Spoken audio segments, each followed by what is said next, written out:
아이의 희망이 이루어지는 것과 이루어지지 않는 거에는 중간에 이제 뭔가 작용을 했을 텐데, 도대체 어떤 게 작용이 돼서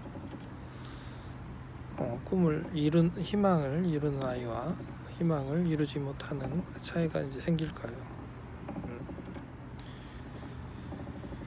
참 어려운 얘긴데, 물론 이제 긴 시간을 투자를 해야겠죠. 그러니까 부모님이 너무 조급하면 안 돼요. 부모가 조급하면 안 된다. 대부분 아이는 방치되고 있죠.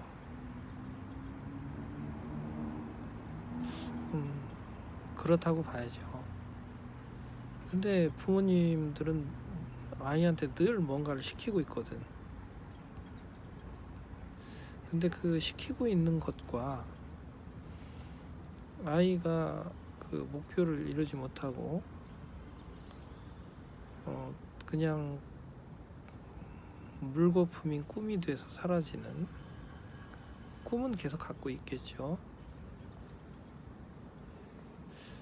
거기 그 간극이 엄청나다라는 거죠.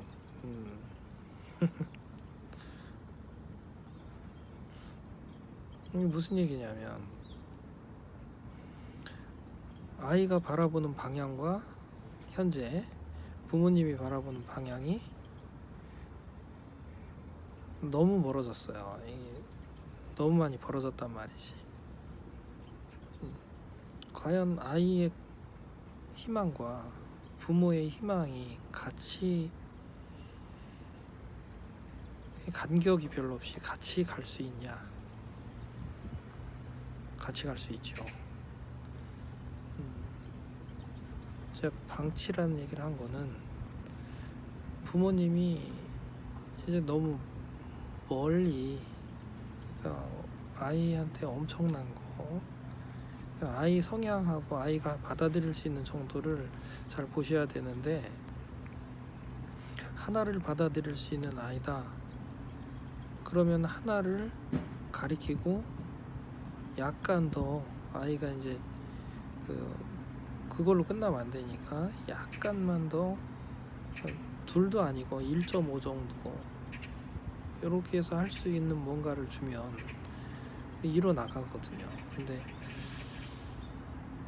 하나 할 수 있는 아이한테 뭐 4, 5, 뭐 10 이런 걸 줘버린다.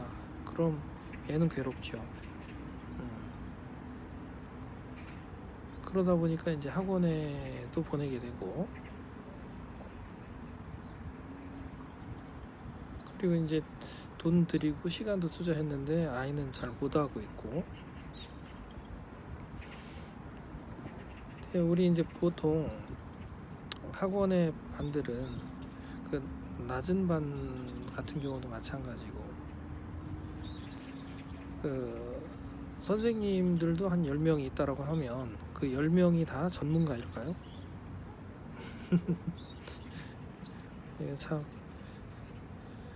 많은 생각을 해봐야 되는 부분인데,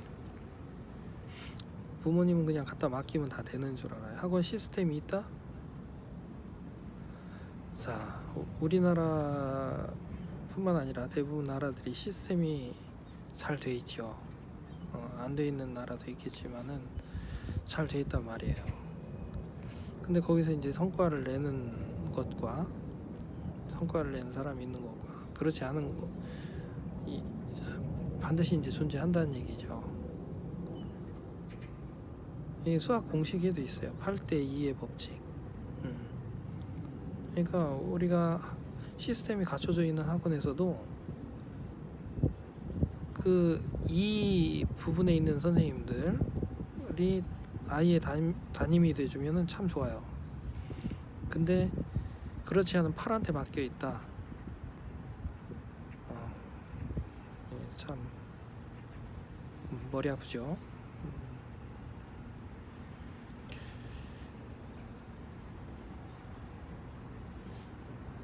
자, 근데 아이가 선생님들이 그렇게 안 돼 있어도 또는 어른이 그렇게 돼 있지 않아도 아이가 혼자서 해내는 경우들이 있죠. 그죠? 그러면 그런 아이를 어떻게 만들 것인가? 만든다기보다 어떻게 그렇게 아이가 크느냐, 커갈 것이냐. 지난 시간에 이제 잠깐 말씀드렸는데, 아이를 잘 보셔야 돼요. 부모님이 아이를 이제 파악을 먼저 하셔서, 아이가 받아들일 수 있는 거가 100을 놓고 본다면 한 110이나 120 정도씩 맞춰서 이제 끌어가는 게 가장 좋습니다. 그러니까 부모의 희망과 아이의 희망을 이룰 수 있게끔 자꾸 그 훈련을 하면서 가기에 딱 좋은 게 110이나 120이에요. 물론 아이 능력에 따라서 200을 줘도 되는 경우도 있죠. 자, 그런데 제일 중요한 거는 우리가 매일은 아니어도 집도 청소도 하고, 그 다음 시간이 되면은 이발도 하고, 그렇게 하잖아요. 집 청소는 왜 할까? 집안을 좀 더 쾌적하게 이렇게 만드는 거죠. 그죠? 그러니까 아이한테도 그런 청소와 같은 그런 역할을 해주는 게 있어요. 그게 뭐냐면 즐거움과 기쁨과 그 다음 칭찬, 거기다 이제 마음을 움직여주는 그 존중. 반드시 어떤 일을 하든지 간에, 그러니까 아이에게 뭐를 하든지 간에 그 밑바탕에는 존중이 깔려 있어야 합니다. 그래서 아이를 이제 어떤 거를 시키고 싶으실 때 눈치채게 주시면 안 돼요. 절대 눈치채게, 뭐 아이가 혼자 해냈다라는 거가 만들어져야지 이거 엄마나 아빠가 시켜서 이걸 했어, 그러면은 이제 사춘기 때 다스리기 진짜 힘듭니다. 특히 남학생들 같은 경우에는 엄청나요. 여학생들은 심리적인 부분이 이제 굉장히 큰데 이제 마음을 좀 많이 다치죠. 남학생들은 겉으로 이제 막 드러납니다. 폭력적으로 되고. 사춘기 가기 전에 잡아야 돼. 요즘에 사춘기가 좀 빨리 오기 때문에 특히 이제 아빠들은 직장 생활하면서 이제 바깥에 계시고 굉장히 바쁘죠. 가끔 이제 한번 보는데 혼을 낸다. 이건 미래가 이제 좀 암울하죠. 그러니까 계속 붙어 있는 분이 누가 있다면 아빠가 붙어 있으면 아빠가 좋고, 매일같이 아이랑 붙어 있는 분이 그 역할을 해주셔야 돼요. 그 아이가 심리적으로나 그 다음 육체적으로나 부모님이 컨트롤할 수 있는 범위를 넘어서기 전에, 그러니까 아이보다 위에 있을 때 지식이라든지 뭐 사회 모든 경험, 또 이제 올바른 경험을 얘기하는 겁니다. 거기다 이제 그 육체적으로 아이를 컨트롤할 수 있는 그 시기. 근데 요즘에는 심리적인 부분 때문에 사춘기라는 그게 이제 와버리면 그때는 아이를 컨트롤할 수가 없어요. 육체적으로 할 수 있어도 그렇게 되면은 아이한테 이제 심각한 문제가 생깁니다. 그래서 사춘기가 오기 전에, 그러니까 어렸을 때가 가장 좋겠죠. 초등학교 입학 전 아니면은 6살 전까지. 초등학교 가서도 물론 마찬가지. 사춘기를 아직 덜 타고 있다. 사춘기 타고 있어도 그걸 조절하면서, 그러니까 존중이 밑바탕에 깔려 있어야 돼요. 존중이 깔려 있지 않으면 사춘기 때는 특히 더 그때는 실내가 거의 바닥에 깔려 있는 상황이 되기 때문에 바닥도 뭐예요, 실내를 찾아볼 수 없는 상황이 돼서 아이는 컨트롤이 어렵습니다. 그러니까 항상 존중, 그게 밑바탕에 깔려 있으면 부모님에 대해서도 아이가 사춘기에 들어서서도 존중은 바닥에 깔아놓고 대화가 이제 진행이 되죠. 자, 그러면 아이가 이제 뭐 일을 할 수 있는 아이다. 그럼 1.2를 주면 돼요. 1.1이나 1.2. 만약에 애가 이제 뭐 5를 할 수 있는 아이다. 그럼 한 6 정도 주면 돼요. 그러니까 그런 거를 이제 잘 컨트롤을 해서 우리 아이를 빨리 먼저 파악을 하십시오. 얘가 일을 할 수 있는 나이인데 뭐 4, 5를 주고, 대부분 아이들 이렇게 하던데, 근데 우리 아이는 일밖에 못 하거든. 전편에서도 이제 말씀드렸다시피 사람마다 잘하는 게 다 달라요. 그러니까 피아노 잘하는데 뭐 노래를 잘 못 불러. 음악 하더라도 그렇잖아요. 악기 잘 다루는 아이가 있는가 하면 노래는 잘 못하고 악기는 분명히 잘하는데, 이게 마찬가지. 얘가 이제 못하는 부분에 대해서 그걸 또 그냥 방치하면 안 되고 어느 정도는 할 수 있게끔 해줘야 되고, 그걸 잘할 수 있게 되면 더 좋은 거니까. 그러기 위해서는 얘가 1이면은 1.1을 줘보는 겁니다. 만약 2면은 2.4를 주는 거죠. 그렇게 해서 그걸 해냈을 때 진짜 애가 놀면서 기뻐하고 즐거워하고 막 방방 뛰고 그러는 경험을 이 애가 싫어하는 부분에서도 해냈을 때 부모님이 먼저 해주는 거예요. 애보다 더 즐거워하고 애랑 같이 막 그러니까 애는 싫은 걸 했기 때문에 그냥 빙숭맹숭해요. 그러면 이제 부모님이 먼저 하는 겁니다. 나는 별로 빙숭맹숭한데 이거 내가 관심도 없는데 엄마 아빠가 이렇게 좋아하네. 그래 즐겁네. 또 칭찬까지 받으니까 얼마나 좋아요. 그러면서 이제 관심을 자꾸 갖게끔 만듭니다. 그래서 우리가 보면은 태어나면서 천재인 아이들도 있는데, 그 SBS 영재 프로그램 있죠?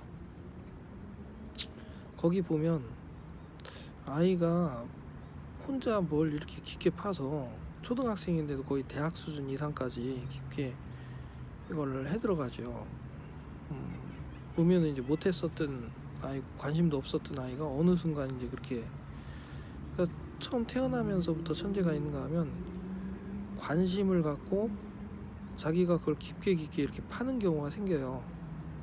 그러니까 그게 바로 제가 말씀드린 요 부분을 잘 해주셔야 돼요. 나는 그냥 별것도 아니고 이거 잘해야 뭐 관심도 없고 그런 상황인데, 엄마 아빠가 막 너무 기뻐하고 막 재밌어하고 날 칭찬도 해주고, 아니 너무 반응이 좋은 거야. 유튜버들도 보면은 반응이 좋으니까 막 더 돈 들이고 막 시간 투자하고 막 해서 하지 않습니까? 지금 제가 하는 건 뭐 반응이 있을 만한 프로그램도 아니지만 우선 관심이 있으신 분들 조금이라도 도움이 되고 실질적인 현장에서 수학을 가르치고 있는 대입 재수생들 가르치고 있는 입장에서 한두 분이라도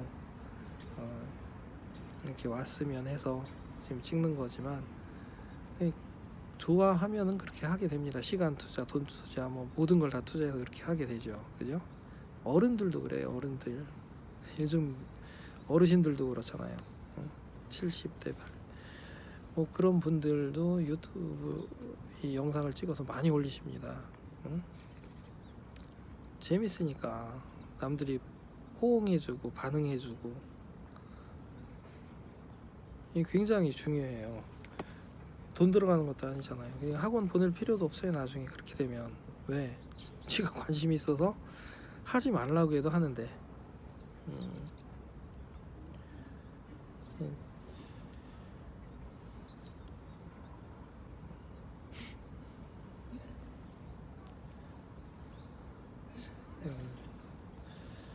지금 이제 재수하러 온 아이들 이제 상담을 해보면 대입 재수생들 이때까지도 사춘기를 겪고 있고 군대 갔다 와서도 부모님 말씀 안 듣고 그냥 부모님도 같이 있으면 서로 부담스럽고 그러니까 이제 기숙학원 저희 이제 이런 데로 보내셔서 이렇게 하고 하는데 하여튼 그 전에 어렸을 때부터 아이가 빨리 이제 우리가 이 사회에서 어느 정도 이제 위치를 차지하고 그냥 어느 정도라도 살아가려면 사회 시스템이 바라는 요하는 그 부분은 어느 정도 해줘야 되니까 어려서 이제 이 부분을 잘 경험을 시켜주고 재미있고 즐겁고 부모님하고 같이 이렇게 있으면 너무 좋다. 그리고 양도 많지 않게 아이가 스스로 한 거라는 느낌이 들게끔 절대 이제 눈치 못 채게 그런 것들을 하셔야 돼요. 눈치 못 채게 책을 읽히고 싶으시면 얘한테 책 읽자 이러지 말고 옆에 가서 캐릭터 보고 웃기게 생겼네 혼자 웃기도 하고 그다음 글 읽으면서 이걸 너무 재밌네 막 이렇게 하다 보면 애가 자기 거 갖고 놀다가 이쪽에 관심을 보입니다. 그렇게 관심을 자꾸 유도를 하셔야 돼요. 그러면은 어느 정도 애가 탄력이 붙었을 때 그러니까 베이스가 전혀 없는 상태에서는 뭐든 다 잘 모르고 힘든 거거든요. 근데 이제 베이스가 딱 갖춰져 있는 상태에서는 뭐 이제 한글도 다 떼고 책 읽는 게 재밌다. 그다음 첫 편에서 제가 얘기했죠. 깊이 있게 글씨를 볼 거냐 아니면 글을 읽을 거냐. 글씨는 누구나 다 읽죠. 근데 그 글을 읽을 줄 알아야 돼요. 글씨 그걸 좀 더 생각해서 깊이 있게 보고 더 깊이 있게 봐서 하고자 하는 그 속 내용들을 아주 제일 깊은 밑바닥까지 이제 다 볼 수 있게끔 책 한 권만 딱 해놓으면 그 다음 책 하나씩만 이렇게 갖다 꽂아놓고 부모님 먼저 보세요. 나중에 이제 애가 먼저 보기 시작하기 전까지는 역전이 됩니다. 애가 먼저 보게 돼요. 나중에는 그 전까지는 애한테 해라 마라 하지 말고 애가 놀면 놀게 두세요. 당연히 걔는 그게 재밌으니까. 그러면서 쟤는 저런 때 저걸 재밌어하고 저렇게 즐거워하고 하는구나. 그러면 그 애가 즐거워하는 모습과 이런 걸 잘 기억해 두셨다가 애가 책 읽고 부모님이 이제 바라는 바를 이렇게 했을 때 똑같이 그렇게 즐겁고 재밌게 해주시면 돼요. 칭찬해주고 관심 갖게 하고 그러면 어느 순간 역전이 됩니다. 부모님하고 애하고 책에 대한 관심도가 부모님은 이제 애를 시키기 위해서 했었지만 아이가 거기에 좀 더 깊은 관심을 갖고 혼자 이제 해서 부모님보다 이제 역전이 돼요. 그때는 이제 뭐 학원 보낼 필요가 없죠. 자기 관심 갖고 더 잘하니까 학원 선생님보다 더 잘하게 돼요.